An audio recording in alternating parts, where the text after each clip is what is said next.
a great pleasure it is to welcome Alan Turnley-Jones, CEO of NTT DATA for the MEA region.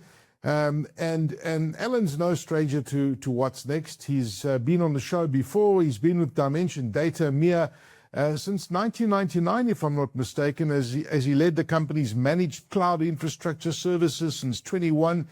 He's really a seasoned, respected strategic leader who's held various roles over his 23-year tenure at Data. Alan, such a pleasure to see you again. How are you doing? I'm doing very well, and thank you for the opportunity to be back on the show. It's always great to have a conversation, and you're right, it's been a long tenure at the organization. Yeah, it certainly has. I mean, way back when you started at Data, did you ever imagine that with the world we're living in today in terms of cloud infrastructure and AI and that sort of thing would be where it was today? I guess you always had a hint, right? Because everything was growing exponentially, and when you look at Moore's law and everything, it had to grow at this pace. But did you expect it to be where it is today? That's an interesting question, and probably the honest answer would be no. I think that, you know, the industry, I guess the beauty of our industry, it's a continued sort of industry of evolution. You know, every couple of years, you know, something new came about, and I suppose that's the exciting part of being in this industry, that it changes, one adapts, one learns, one relearns, unlearns. So, you know, it's moved through so many cycles over the years that I've been here, and it's been fantastic to watch. But yeah, it's very, very different from when I joined and very different from what I expected. So that was 23 years ago when you started at Data. But if we go even further back to your childhood, is this something that you always wanted to do? I mean, what was it that shaped your decision to go into the ICT sector and become a business leader? Was it something that you even wanted to do when you were in high school, for example? Or did you have that aha moment at some point saying, this is what I want to do? Can you remember that moment? There's probably two moments. I think the first moment was, you know, I probably started dismantling my mother's radios and turning all the sort of the dials and everything inside that they never worked again. So it might have started, you know, sort of with an engineering focus. I think in school, I had the opportunity to program on a BBC Basic machine. In those days it was, you know, DOS was sort of, you know, in its infancy, and I was always intrigued by what, you know, one could do and what one could program, and my father was dabbling a little bit in sort of investments, and, you know, I helped him, you know, to write a program so that he could have all of his shares located in one place, and I think that sort of created the spark and the interest.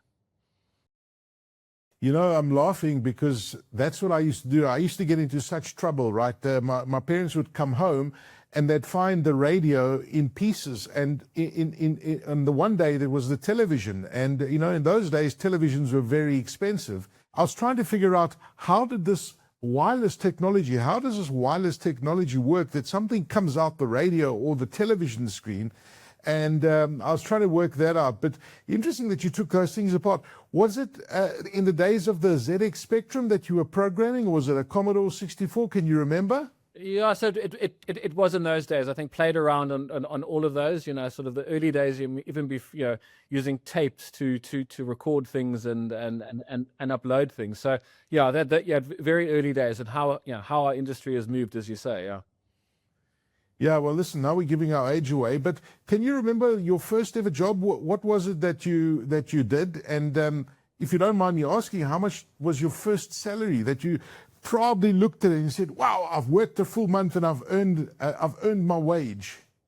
So my first job was not in ICT. I was a barman, and I can't remember what I earned in those days. But my first job, sort of in the IT industry, I was doing PC rollouts for Telkom in those days. I was working for a company that, you know, had the business to roll out for Telkom, and I think my salary that month was 700 Rand, the first salary that I earned, and it involved a lot of running around the Western Cape to all the Telkom exchanges in those days, and installing computers, and, you know, moving away from green screens to PCs. That was kind of the era where I started. Yeah, and extraordinary to think how heavy the PCs were in those days, right?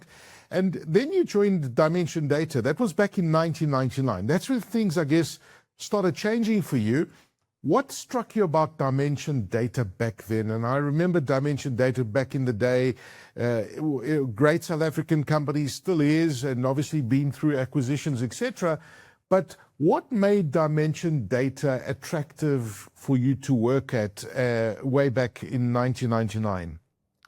So it was interesting. I was working for one of the competitors in those days, and had been there a while, and come across a lot of Dimension Data engineers, as you would go into to customer sites. Dimension Data, was a Cisco provider, still is a Cisco provider, and it always struck me, the engineers and the way that they worked. They were passionate about what they did, the work ethic, how they showed up, and it really spoke about, I guess, the company and the culture, and I guess what the leadership in those days had really instilled in what they wanted the organization to be. And talking to those engineers, you sort of conjured up that sort of that world of, I want to work there. I want to experience that. I want to have the same level of passion, the same level of opportunities that they've got. And it took me a while, but I was able to join Dimension Data 1st of November 99.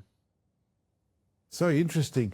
So you've been there for over 25 years, and I'm sure you've seen many changes over the time. The company's grown to a real global giant, and of course the NTT acquisition. There have been changes, but what I get a sense is that the excellence and the passion of the organization that was born all the way back then still exists today, perhaps in an even greater force.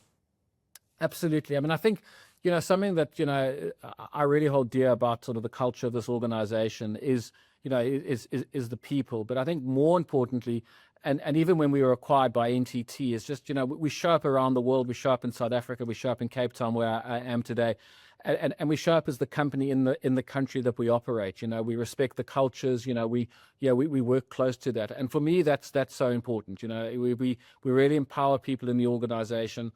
And over those 25 years, I've had the most amazing ability to change jobs, to learn and grow as an individual. And I think that really speaks volumes about the company. And you're right. I think a lot of those things that I first experienced in November 99 still hold true today. So when you look back at your career, there obviously been many challenges, good and bad, and challenges are good because it helps us grow and innovate. What would you say was the single biggest challenge you've experienced over your career, and how did you go about navigating it? Yeah, so it happened in 2010 when NTT acquired us. Up until then, I'd worked in our South African business, in our Cape Town business, and had been having a great journey over those years. And I was presented with an opportunity to harmonize our outsourcing business around the world. You can imagine, I'd only really experienced working in the Cape, the Cape business and Cape clients by that stage, and I was now thrust into this global organization. We operated 5 regions around the world, and I had 6 months to harmonize our IT outsourcing business in all the 50-odd countries in which we operated. So that was my biggest challenge. How I really addressed it was I co-opted people on from around the world. I formed this sort of global community of specialists and services, and we spent 6 months, traveling the world, learning each other's cultures, learning each other's ways of working, taking the best practices from wherever we found them, and really sort of creating them as the platform that we would take forward. Absolutely fascinating. So you oversaw the rebrand from Dimension Data to NTT Data. And the reason for the rebrand, what was it, and how has it impacted the company's ability to grow and thrive? Yeah, so I think the rebrands in Middle East and Africa and South Africa, we just over a year rebranded. We rebranded last year on the 1st of April. Why did we do it? I think that, as I came into this role in 2022, I was able to look into what we had around the world, and I was so impressed by capabilities that we had that weren't part of what was Dimension Data. I think Dimension Data was really fantastic. We were a great system integrator, but within the broader NTT group, we had industry specialization. We had a lot of our own assets, a lot of our own IP in the application side and in the consulting side. And it was really the right time to, bring not just the brand, but bring all of the capabilities, all of the people, all of those wonderful things together, and to be able to draw it down and localize it into the continent. So that was really the big driver. And as I say, we now just over 11 months into being NTT Data Middle East Africa. Very exciting. And what an exciting region to be in, that you're responsible for, because the MEA region is like a really fast growing region, and a very exciting region when you look at Africa and the Middle East. But no, notwithstanding the current geopolitical instability that's happening, it was a very optimistic region, and it will come back. Obviously, this is going to settle down at some point. But talk to me about your vision. Obviously, it's been interrupted by the geopolitical tensions that I just mentioned, but I'm pretty sure that when things normalize, it's going to come back even stronger. So allow us into your mind and share that future with us of what you see the region and where you see the region growing. Absolutely, and you're right. I mean, I think it's been a phenomenal region, and I also I love to think of this region as an innovative region. I think we need to innovate, certainly in Africa, and we continue to do that. I think sort of the vision for the region. I think there's a lot of things, a lot of capabilities that we have access to within the broader NTT group that we don't bring to our clients yet across Middle East and Africa. I think it's incumbent on us to do that because there's some wonderful capabilities. So the vision would be to really make sure that we could represent the full portfolio of NTT. I think equally, the vision is to continue to sort of grow and invest in both the African continent and the Middle East. With the skills that we have locally, we've got wonderful delivery centers that deliver not just to my business in MEA, but deliver to all parts of the NTT organization, and to really continue to grow that. And then we're continually looking at how we grow across the continent. Outside of South Africa, we've got a wonderful business in East Africa, and that continues to see significant growth. And I think as the continent grows, we will grow. I think NTT as an organization does take a long-term view of the business, and that's also quite exciting to be part of that and to have that level of support. We're not just looking at what we do this year; we're looking at what we do over the next 5-8 years. Yeah, and you're based in Dubai, and for me, I see Dubai as such an incredibly exciting place to be, with such forward-thinking leaders. You've got a minister of AI there, and their approach to innovation and the future is like extraordinary. Is Dubai perhaps a blueprint that we should be approaching in other regions, in your particular MEA region? How do you see Dubai? I'd love to hear your thoughts on what you think Dubai, but I think that the innovation and the approach to technology and the future is extraordinary. Yeah. So I'm still based in Cape Town. I travel a lot to Dubai, but I haven't uprooted myself quite yet. But I think you're spot on. I think if you look at Dubai and what that region and probably some of the other GCC states do as well, in investing in where the industry is going. So you're right, investing in AI. And it's not just sort of the leadership, it's how that sort of translates and trickles down into basic education, into schools, into the way of life. And I think equipping everybody with those skill sets is something that sets them apart. It really ensures that the pace at which they can transform, the pace at which they can grow is something special. And I think that we've got that wonderful opportunity, I guess, across Africa as a continent with a lot of talent to do exactly the same. And I think the role we play as a corporate is really is to partner with organizations and to influence where we can, where investments are made in these sort of areas. No doubt. And the investments that NTT and Dimension Data made have been quite incredible, because that's where that innovation explosion is happening, is connected regions and these data centers that you guys have built. And probably this call that we are on is touching and going through a Dimension data center somewhere. That's how big your reach is at NTT. You guys are pretty massive globally. But if you could go back in time to your first day at Dimension Data back in 1999, what is the advice that you would give yourself and perhaps give a young person that's watching this today to say, this is the approach you should be taking in your career, something that someone can learn from and get inspired by what you're going to say? Absolutely. So, and I've reflected on this many times. I think, I should have been more inquisitive. Ask more questions and be prepared to be uncomfortable.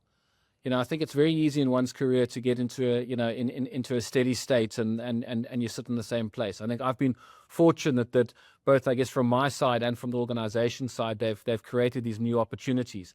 I think I would have maybe gone faster if I'd asked more questions, as I say earlier, and been more inquisitive earlier. So my advice to young people joining our organization is, you look at something, there might be a role that you don't think you're quite ready for. Put your hand up, go and try. You'll gain an experience going through the interview process. And the worst that can happen is they say, you're not right now, but at least you get known, and you begin to expose yourself. So that's always my advice to people, just be inquisitive. Yeah, and I guess inquisitiveness and curiosity couldn't be more important today in the world that we're living in today. Continually questioning and asking stuff. And in your role as an executive, all the executives that I've spoken to up to now, they've just noted the importance of unplugging what you're doing, just so that you shift your brain into another gear. So when you are not working and when you've unplugged from NTT, how do you unwind? What do you enjoy doing that really gives your brain a break? And I guess it also helps your brain spark new ideas and look at things from a different perspective. So how do you switch off, Alan? I love the outdoors. I've just returned from a 14-day trek to Everest Base Camp in Nepal, which I did with my teenage son. And no email for 14 days, no phones for 14 days. Was an absolutely wonderful experience. And, I replicate that across South Africa, getting into the mountains, getting offline. There's nothing better than, finding spots where there isn't connectivity. So the outdoors for me is really my switch off, and it gives me the opportunity to reset and think about things.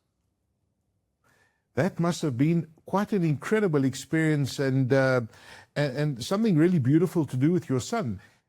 Would you do it again? Would you recommend it again? And what was the toughest thing that you learned about that bonding experience between you and your son? Because I guess it must have opened up lots of different avenues. What did you learn about that experience, and what did you learn about your son through that experience? I think I learned that he's a lot stronger than what I expected, both physically and mentally. And you've got to get up every single morning and start walking up the mountain. And you can't lie in bed and for a couple of hours and feel this way. And just witnessing sort of his mental strength and his physical strength and how he pulled me along, along the way was really, really phenomenal. And I think you don't often get to spend that amount of time with your teenage your teenage kids. So it was wonderful. And I would do it again, absolutely. I've got two younger kids, maybe they're going to push me to do something similar with them. But yeah, it was an absolutely phenomenal experience. Well, I'm sure you're praying that none of them says, okay, Dad, let's go one up on that, Yes. And let's summit Mount Everest. Yeah, I'm not sure I'd be able to do that. But having been to the base camp, huge respect for those people that have done it. Yeah, no doubt. And of course, there's Kilimanjaro as well, which is also an incredible experience. Alan, it's been absolutely wonderful talking to you, and thank you for sharing those insights with us. Alan Turnley-Jones is the CEO of NTT Data for the MEA region. Appreciate your time, Alan. Perfect. Thanks, Aki. Always enjoyable to chat to you.